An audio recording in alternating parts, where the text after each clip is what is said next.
Hi friends, SM classes या YouTube चॅनलवर आपले स्वागत आहे। या व्हिडिओमध्ये आपण 12वी कला व वाणिज्य विभागासाठी अत्यंत महत्त्वाचा असणारा विषय म्हणजे अर्थशास्त्र, तर या अर्थशास्त्र या विषयातील प्रकरण 3 मागणी विश्लेषण आपण आजच्या या व्हिडिओमध्ये पाहणार आहोत।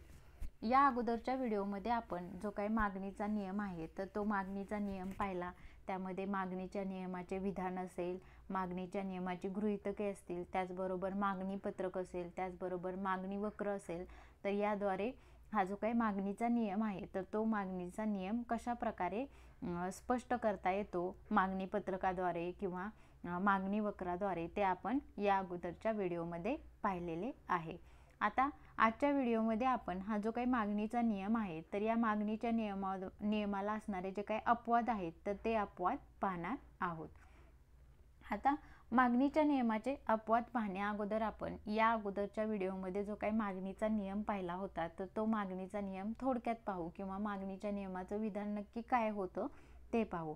आता मागणीचा नियम पाहत असताना आपण मागणीचा नियम काय सांगतो ते पाहिलं होतं बघा, की मागणीचा नियम किंवा मागणीचे विधान मागणीच्या नियमाचे विधान काय आहे तर इतर परिस्थिती कायम असताना वस्तूची किंमत वाढली असता वस्तूची मागणी कमी होते आणि वस्तूची किंमत कमी झाली असता वस्तूची मागणी वाढते। तर हा काय आहे, मागणीचा नियम आहे। तर या मागणीच्या नियमालाच कोणते अपवाद आहेत तर ते काय करायचे आहेत, आपल्याला पाहायचे आहेत। मग या मागणीच्या नियमाचे काही अपवाद आहेत।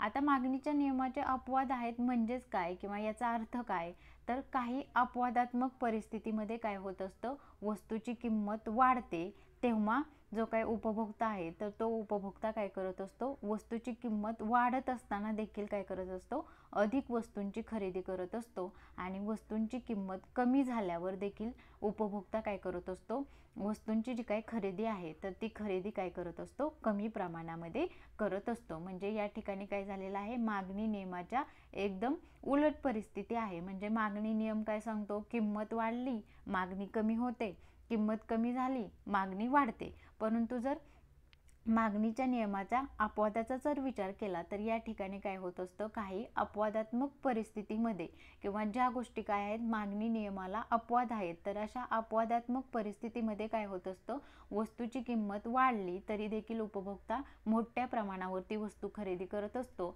आणि वस्तूची किंमत कमी झाली तर काय करत असतो, वस्तूची जी काही खरेदी आहे किंवा मागणी आहे तर ती काय करत असतो, कमी करत असतो। म्हणजे याला काय म्हणू शकतो आपण, या ठिकाणी काय होतं, आपल्याला मागणी नियमाची अपवादात्मक परिस्थिती अनुभवास येते।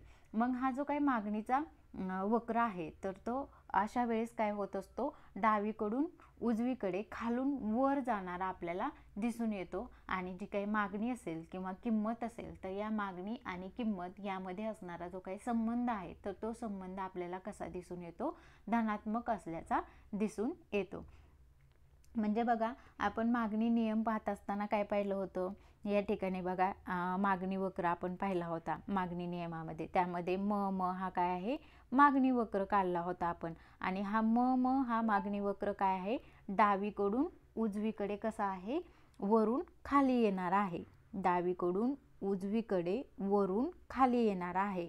म्हणजेच थोडक्यात काय की आपण पाहिलं होतं की किंमत आणि मागणी यामध्ये कसा संबंध आहे, व्यस्त संबंध आहे। त्यामुळे मागणी वक्र डावीकडून उजवीकडे वरून खाली येणार आहे आणि हा जो काही मागणी वक्र आहे तर तो कसा आहे, ऋणात्मक आहे।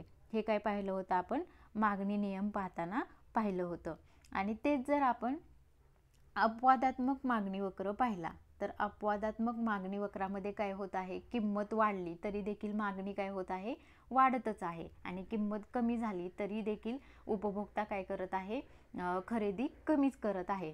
म्हणजे हा जो काही अपवादात्मक मागणी वक्र आहे तर तो अपवादात्मक मागणी वक्र या ठिकाणी बघा हा काय केलेला आहे, अपवादात्मक मागणी वक्र दिलेला आहे। आणि हा हा अपवादात्मक मागणी वक्र कसा आहे, डावीकडून उजवीकडे खालून वर जाणार आहे। म्हणजेच हा कसा आहे, धनात्मक आहे। का तर किंमत आणि मागणी यामध्ये कसा संबंध आहे, तर धनसंबंध आहे. म्हणजे किंमत वाढली, मागणी देखील वाढत आहे. किंमत कमी झाली तर मागणी देखील कमी होत आहे. म्हणजे अपवादात्मक मागणी वक्राचा जर विचार केला तर अपवादात्मक मागणी वक्र हा काय आहे, डावीकडून उजवीकडे खालून वर जाणारा आहे.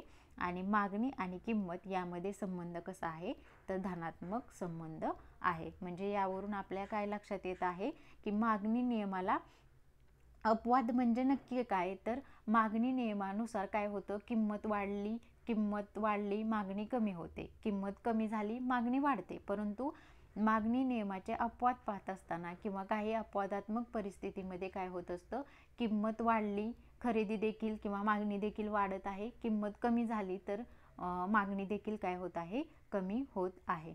म्हणजे थोडक्यात काय की मागणी वक्र आणि अपवादात्मक मागणी वक्र यामध्ये जर आपल्याला फरक सांगायचा झाला तर आपण काय सांगू शकतो की मागणी वक्र हा काय आहे, डावीकडून उजवीकडे वरून खाली जाणारा आहे. आणि हा मागणी वक्र कसा आहे, ऋणात्मक आहे. आणि किंमत आणि मागणी यामध्ये असणारा जो काही संबंध आहे तर तो संबंध कसा आहे, व्यस्त संबंध आहे. हा काय आहे, मागणी वक्र. आणि अपवादात्मक वक्राचा जर विचार केला तर अपवादात्मक वक्रामध्ये मागणी वक्र हा डावीकडून उजवीकडे खालून वर जाणार आहे. आणि हा वक्र कसा आहे, धनात्मक आहे. आणि किंमत आणि मागणी यामध्ये असणारा जो काही संबंध आहे तर तो संबंध कसा आहे, धनात्मक संबंध आहे. तर हा आपण काय पाहिला, अपवादात्मक मागणी वक्र, की काही अपवादात्मक परिस्थितीमध्ये काय होत असतं की उपभोक्ता किंमत वाढली तरी देखील अधिक वस्तूंची खरेदी करत असतो आणि किंमत कमी झाली तरी देखील कमी प्रमाणामध्ये वस्तूंची खरेदी करत असतो. ही काय आहे, मागणीच्या नियमाची अपवादात्मक परिस्थिती आहे. आता हा जो काही मागणीचा नियम आहे, किंमत वाढली मागणी कमी होते, किंमत कमी झाली मागणी वाढते. तर या मागणीच्या नियमाला काही अपवाद आहेत. तर ते अपवाद कोणते आहेत ते काय करायचं आहे, आपल्याला पाहायचं आहे. मग मागणीच्या नियमाच्या अपवादाचा जर विचार केला तर पहिला अपवाद आपल्याला सांगता येईल गिफेनचा विरोधाभास, किंवा त्यालाच आपण काय म्हणू शकतो, गिफेनच्या वस्तू. आता गिफेनच्या वस्तू म्हणजे काय, तर ज्या काही कनिष्ठ वस्तू असतात किंवा हलक्या प्रतीच्या वस्तू असतात तर त्या वस्तूंना काय म्हटलं जातं, तर गिफेनच्या वस्तू असं म्हटलं जातं.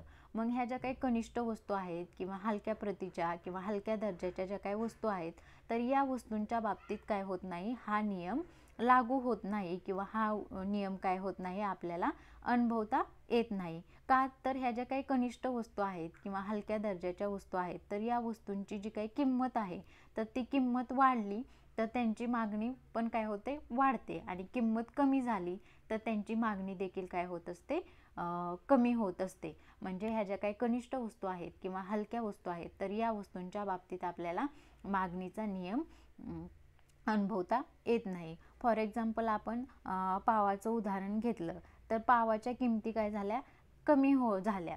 तर अर्थातच उपभोक्त्याने काय करणं गरजेचं आहे, पावाच्या किमती कमी झाल्या तर पावाची मागणी काय करणं गरजेचं आहे, जास्त करणं गरजेचं आहे. परंतु पावाच्या किमती कमी झाल्या तर उपभोक्त्याचं जे काही खरेदी शक्ती आहे किंवा उपभोक्त्याचं जे काही उत्पन्न आहे तर त्या उत्पन्नामध्ये काय होते, वाढ होते. मग जो काही उपभोक्ता आहे तर तो उपभोक्ता काय करत असतो, पाव खरेदी करण्याऐवजी त्याऐवजी उच्च दर्जाची वस्तू, म्हणजे फॉर एक्झाम्पल आपण घेऊ पाव खरेदी करण्याऐवजी तो काय करेल, मांस खरेदी करण्याला प्राधान्य देईल. म्हणजे थोडक्यात काय की ह्या ज्या काही हलक्या दर्जाच्या वस्तू आहेत किंवा कनिष्ठ वस्तू आहेत तर या वस्तूंच्या बाबतीत मागणी नियम लागू होत नाही. म्हणजे हलक्या दर्जाच्या वस्तूंची जर किंमत कमी झाली तर उपभोक्ता त्या वस्तू जास्तीत जास्त खरेदी करण्यापेक्षा तो उपभोक्ता काय करतो, अर्थातच हलक्या दर्जाच्या वस्तूची किंमत कमी झाली तर उपभोक्त्याची खरेदी शक्ती वाढणार आहे, उत्पन्न वाढणार आहे. मग तो उपभोक्ता काय करतो, ती हलक्या दर्जाची वस्तू खरेदी करण्याऐवजी त्याच्यापेक्षा जी काही उच्च दर्जाची वस्तू आहे तर ती उच्च दर्जाची वस्तू खरेदी करण्याला प्राधान्य देतो. म्हणजे या ठिकाणी आपल्याला काय दिसून येतं की हलक्या दर्जाच्या किंवा कनिष्ठ वस्तू आहेत तर त्या वस्तूंची किंमत कमी झाली तर त्या वस्तूची मागणी वाढण्याऐवजी काय होत आहे, मागणी कमी होऊन ज्या काही उच्च दर्जाच्या वस्तू आहेत तर त्या वस्तूंची काय होत आहे, मागणी वाढत आहे. म्हणजे या ठिकाणी आपल्याला काय दिसून येतं, मागणीचा नियम अनुभवता येत नाही किंवा मागणीच्या नियमाला ह्या ज्या काही गिपेनच्या वस्तू आहेत तर त्या गिपेनच्या वस्तू काय होत नाहीत, लागू होत नाहीत किंवा गिपेनच्या वस्तूच्या बाबतीत मागणी नियम आपल्याला अनुभवता येत नाही. म्हणून गिपेनचा विरोधाभास किंवा गिपेनच्या वस्तू या काय आहेत, मागणी नियमाला अपवाद आहेत असं आपल्याला काय करता येईल, सांगता येईल. त्यानंतर दुसरा जो काही अपवाद आहे तो आहे प्रतिष्ठेच्या वस्तू किंवा त्यालाच आपण काय म्हणू, मौल्यवान वस्तू. म्हणजे काय प्रतिष्ठेच्या वस्तू आहेत किंवा मौल्यवान वस्तू आहेत, फॉर एक्झाम्पल हिरे असेल, सोने असेल, तर ह्या ज्या काही प्रतिष्ठेच्या किंवा मौल्यवान वस्तू आहेत तर या वस्तूंच्या बाबतीत पण काय होत नाही, हा नियम लागू होत नाही किंवा हा नियम खरा ठरत नाही.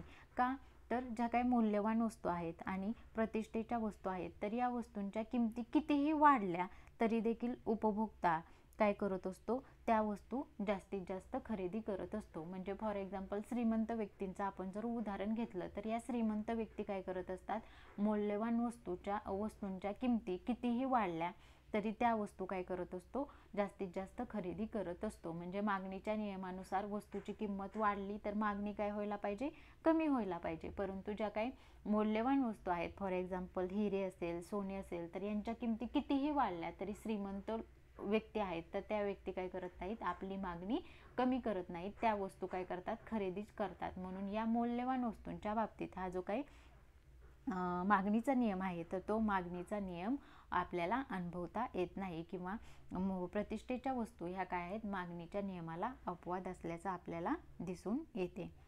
त्यानंतर पुढचा जो काही अपवाद आहे तो आहे भविष्यकालीन किमतीचा अंदाज. भविष्यकालीन किमतीचा अंदाज. मग जेव्हा लोकांना काय होत असतं, भविष्य काळामध्ये वस्तूच्या किमती वाढतील असा अंदाज असेल तेव्हा हा मागणीचा नियम काय होत नाही, खरा ठरत नाही. म्हणजे अशा परिस्थितीमध्ये वस्तूच्या किमती वाढत असताना देखील उपभोक्ता काय करत असतो, त्या वस्तूची अधिक मागणी करत असतो. म्हणजे फॉर एक्झाम्पल काय की आपण सांगू शकतो की दीपावलीच्या अगोदर काय होत असतं, साखर आणि तेल यांसारख्या ज्या काही वस्तू आहेत तर या वस्तूंच्या किमती वाढत असताना देखील उपभोक्ता काय करत असतो, जास्तीत जास्त त्या वस्तू खरेदी करत असतो. का तर दीपावलीमध्ये आहे या किमतीपेक्षा अजून त्या वस्तूच्या किमती वाढतील किंवा वाढण्याची शक्यता असते. म्हणून उपभोक्ता काय करत असतो, सध्याच्या परिस्थितीमध्ये त्या वस्तूच्या किमती वाढत असताना देखील जास्तीत जास्त त्या वस्तू काय करत असतो, खरेदी करत असतो.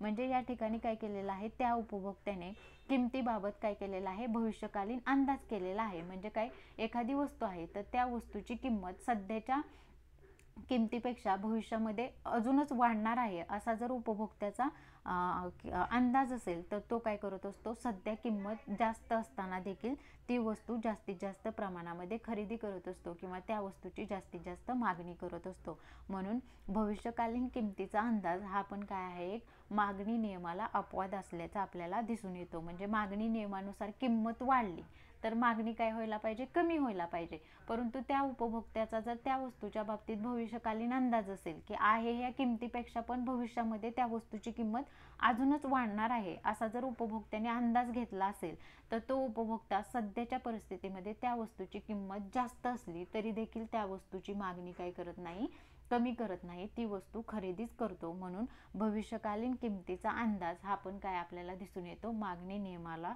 एक अपवाद असल्याचं आपल्याला दिसून येतं. किंवा भविष्यकालीन किमतीचा जर अंदाज केला तर मागणीचा नियम काय करत नाही, खरा ठरत असताना आपल्याला दिसून येत नाही. त्यानंतर पुढचा जो काही अपवाद आहे तो आहे किमतीचा आभास. आता किमतीचा आभास म्हणजे काय, तर अनेक वेळा जो काही उपभोक्ता आहे तर त्या उपभोक्त्याला असं वाटत असतं की जेवढ्या जास्त किमतीची वस्तू तेवढा त्या वस्तूचा दर्जा काय जास्त. मग अशा वेळेस तो उपभोक्ता काय करत असतो, वस्तूला मोठ्या प्रमाणावरती त्या वस्तूची किंमत असली तरी देखील तो काय करत असतो, ती वस्तू मोठ्या प्रमाणावरती खरेदी करत असतो. मग अशा वेळेस आपल्याला मागणीच्या नियमाचा अनुभव येत नाही किंवा अशा वेळेस मागणीचा नियम खरा ठरत नाही. म्हणजे मागणीच्या नियमानुसार किंमत वाढली, मागणी कमी व्हायला पाहिजे. परंतु उपभोक्त्याचा काय असतो, असा आभास असतो की किंमत जेवढी जास्त तेवढा वस्तूचा दर्जा काय जास्त, म्हणून उपभोक्ता काय करत असतो, किंमत वाढली तरी देखील त्या वस्तूची मागणी कमी न करता जास्तीत जास्त प्रमाणामध्ये ती वस्तू खरेदी करत असतो. म्हणजे किमतीचा आभास हा पण काय आहे, एक मागणी नियमाला अपवाद असल्याचा आपल्याला दिसून येते. त्यानंतर पुढचा जो काही अपवाद आहे तो आहे अज्ञान. मग काही वेळेस काय होत असतं, व्यक्ती अज्ञानामुळे अधिक किंमत असताना देखील काय करत असतो, वस्तू खरेदी करत असतो. मग हे कधी होत असतं, तर त्या व्यक्तीला त्या वस्तूची दुसऱ्या ठिकाणी नक्की किंमत किती आहे हे काय नसतं, माहीत नसतं त्याच्या अज्ञानामुळे. त्यावेळेस तो व्यक्ती काय करत असतो, ती वस्तू जास्त किंमत असताना देखील खरेदी करत असतो. म्हणजे या ठिकाणी पण काय होत नाही, मागणी नियम खरा ठरत नाही. म्हणजे मागणीचा नियम काय सांगतो, किंमत वाढली मागणी कमी होते. परंतु एखादी व्यक्ती जर अज्ञान असेल तर त्या व्यक्तीला त्याच वस्तूची दुसऱ्या ठिकाणी किंमत किती आहे, म्हणजे दुसऱ्या ठिकाणी त्या वस्तूची किंमत कमी आहे, परंतु त्या व्यक्तीला त्याच्या अज्ञानामुळे जर माहीत नसेल की आपण जी वस्तू खरेदी करत आहे त्याच वस्तूची किंमत दुसऱ्या ठिकाणी कमी आहे, तर त्याला माहीत नसेल, तर अशा वेळेस तो काय करतो, त्या वस्तूची किंमत जास्त असताना देखील ती वस्तू काय करतो, खरेदी करतो. म्हणजे किंमत जास्त असताना त्या वस्तूची मागणी कमी होण्याऐवजी तो उपभोक्ता काय करत असतो, ती वस्तू अजून जास्त प्रमाणामध्ये खरेदी करत असतो. म्हणजे थोडक्यात काय की अज्ञान किंवा उपभोक्त्याचं किंवा व्यक्तीचं अज्ञान हा पण काय आहे, मागणी नियमाला अपवाद असल्याचं आपल्याला दिसून येते. त्यानंतर पुढचा जो काय अपवाद आहे तो म्हणजे सवयीच्या वस्तू. आता सवयीच्या वस्तू, मग त्यामध्ये आपण सांगू शकतो ज्या काही सवयीच्या वस्तू आहेत, फॉर एक्झाम्पल एखाद्या व्यक्तीला चहा पिण्याची सवय असते किंवा एखाद्या व्यक्तीला चॉकलेट खाण्याची सवय असते. तर अशा ज्या काही सवयीच्या वस्तू आहेत, तर या वस्तूंच्या बाबतीत पण आपल्याला मागणी नियमाची काय होत नाही, अनुभूती येत नाही, किंवा अशा वस्तूंच्या बाबतीत पण मागणी नियम काय होत नाही, खरा ठरत नाही. म्हणजे मागणीच्या नियमानुसार किंमत वाढली मागणी कमी व्हायला पाहिजे, किंमत कमी झाली मागणी वाढायला पाहिजे. परंतु ह्या ज्या काही सवयीच्या वस्तू आहेत, तर या सवयींच्या वस्तूंची किंमत कितीही वाढली तरी त्या उपभोक्त्याला किंवा त्या व्यक्तीला चहा पिण्याची किंवा चॉकलेट खाण्याची सवय असल्यामुळे तो काय करणार आहे, चहाच्या किमती कितीही वाढल्या किंवा चॉकलेटच्या किमती कितीही वाढल्या तरी त्या वस्तू काय करणार आहे, खरेदीच करणार आहे. म्हणजे थोडक्यात काय की मागणी वाढली त्या वस्तूंची तरी त्या वस्तूंची किंमत वाढली तरी मागणी काय होणार नाही, कमी होणार नाही. म्हणून आपण काय म्हणू शकतो की सवयीच्या ज्या काही वस्तू आहेत तर त्या वस्तूंच्या बाबतीत पण मागणी नियम काय होत नाही, खरा ठरत नाही. सवयींच्या वस्तू ह्या काय आहेत, मागणी नियमाला अपवाद आहेत. तर हे सर्व काय आहेत, मागणी नियमाचे अपवाद आहेत. त्यामध्ये आपण पहिला अपवाद पाहिला, गिफेनच्या वस्तू किंवा गिफेनचा विरोधाभास. त्यानंतर दुसरा अपवाद आपण पाहिला, प्रतिष्ठेच्या वस्तू किंवा मौल्यवान वस्तू की ज्यांची किंमत कितीही वाढली तरी श्रीमंत लोक काय करतात, त्या वस्तू खरेदीच करतात.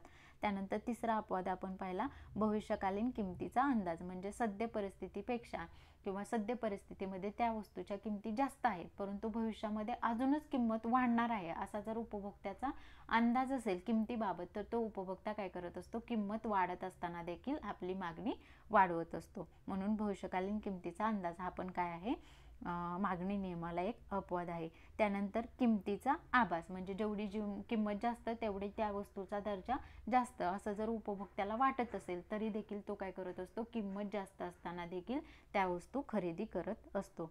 त्यानंतर अज्ञान. म्हणजे व्यक्तीचं वस्तूच्या किमतीबाबत असणारं अज्ञान, यामुळे देखील तो काय करत असतो, जास्त किंमत असली तरी देखील ती वस्तू खरेदी करत असतो. त्यानंतर आपण शेवटचा अपवाद पाहिला ते म्हणजे सवयीच्या वस्तू. मग सवयीच्या वस्तूंच्या किमती कितीही वाढल्या तरी उपभोक्ता त्यांची मागणी काय करत नाही, कमी करत नाही. म्हणजे सवयींच्या वस्तूंच्या बाबतीत मग किमती वाढल्या तरी देखील मागणी काय होत असते, वाढतच जाते. म्हणजे ह्या एक काय आहेत, मागणी नियमाला अपवाद असल्याचं आपल्याला दिसून येते.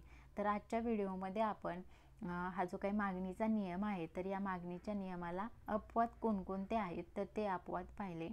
व्हिडिओ आवडला असेल तर नक्कीच लाईक करा, सबस्क्राईब करा आणि नंतरच्या व्हिडिओचे नोटिफिकेशन मिळवण्यासाठी बेल आयकॉनवरती प्रेस करा. थँक्यू.